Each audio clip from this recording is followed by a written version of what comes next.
Om Swastiastu, perkenalkan nama saya Ida Bagus Geni dan Wiradharma dari Prodi Pendidikan Seni dan Budaya Keagamaan Hindu.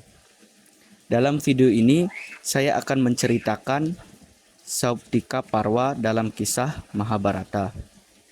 Kitab ini menceritakan kisah 3 kesatria dari pihak Korawa yang melakukan serangan membabi buta pada malam hari saat tentara Pandawa sedang tertidur pulas. Ketiga kesatria tersebut adalah Aswatama, Krepa, dan Kritawarma. Aswatama adalah putra Drona dengan Kripi, adik Krepa dari Hastinapura. Sebagai putra tunggal, Drona sangat menyayanginya. Saat kecil, keluarganya hidup miskin, namun mengalami perubahan setelah Drona diterima sebagai guru di istana Hastinapura. Ia mengenyam ilmu militer bersama dengan para pangeran Kuru, yaitu Korawa dan Pandawa. Kekuatannya hampir setara dengan Arjuna, terutama dalam ilmu memanah. Saat perang di Kurukshetra berakhir, hanya ia bersama Kertawarma dan Krepa yang berhasil bertahan hidup. Oleh karena itu, dipenuhi dendam atas kematian ayahnya, ia menyerbu kemah Pandawa saat tengah malam dan melakukan pembantaian membabi buta terhadap 5 putra Pandawa. Namun 5 putra Pandawa tidak terselamatkan nyawanya. Saat perang di antara Pandawa dan Korawa meletus, ia memihak pada Korawa, sama dengan ayahnya, dan berteman dengan Duryodhana. Untuk membangkitkan semangat pasukan Korawa setelah dipukul mundur, ia memanggil senjata Narayanastra yang dahsyat. Mengetahui hal tersebut, Krishna membuat sebuah taktik dan karenanya senjata itu berhasil diatasi. Ia juga memanggil senjata Agneyastra untuk menyerang Arjuna, namun berhasil ditumpas dengan senjata Brahmastra. Pertarungannya dengan Bima dalam Batara Yuda berakhir secara skakmat. Kabar angin yang salah mengenai kematiannya dalam perang di Kurukshetra membuat ayahnya meninggal di tangan Pangeran Drestayudna dari kerajaan Pancala. Aswatama yang menaruh dendam mendapat izin dari Duryodhana untuk membunuh Drestayudna secara brutal setelah perang berakhir secara resmi. Saat akhir peperangan, Aswatama yang didasari motif balas dendam berjanji kepada Duryodhana bahwa ia akan membunuh Pandawa. Ia menyerang kemah Pandawa saat tengah malam. Aswatama membunuh seluruh pasukan Pancala. Drestayudna yang membunuh Drona, Srikandi serta kelima putra Pandawa atau Pancala. Kemudian Aswatama sejenak menyesali perbuatannya lalu pergi ke tengah hutan berlindung di pertapaan resi biasa. Pandawa yang marah dengan perbuatannya tersebut memburu Aswatama dan akhirnya ia bertarung dengan Arjuna.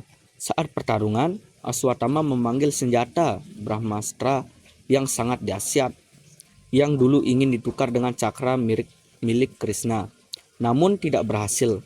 Dengan senjata itu, ia menyerang Arjuna dan Arjuna membalasnya dengan mengeluarkan senjata yang sama. Takut akan kehancuran dunia, Bagawan biasa menyuruh agar kedua kesatria tersebut menarik senjatanya kembali.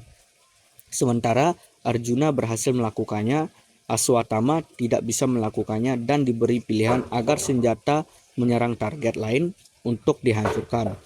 Dengan rasa dendam, Aswatama mengarahkan senjata menuju rahim para wanita di keluarga Pandawa. Di antara mereka adalah Uttara, menantu Arjuna.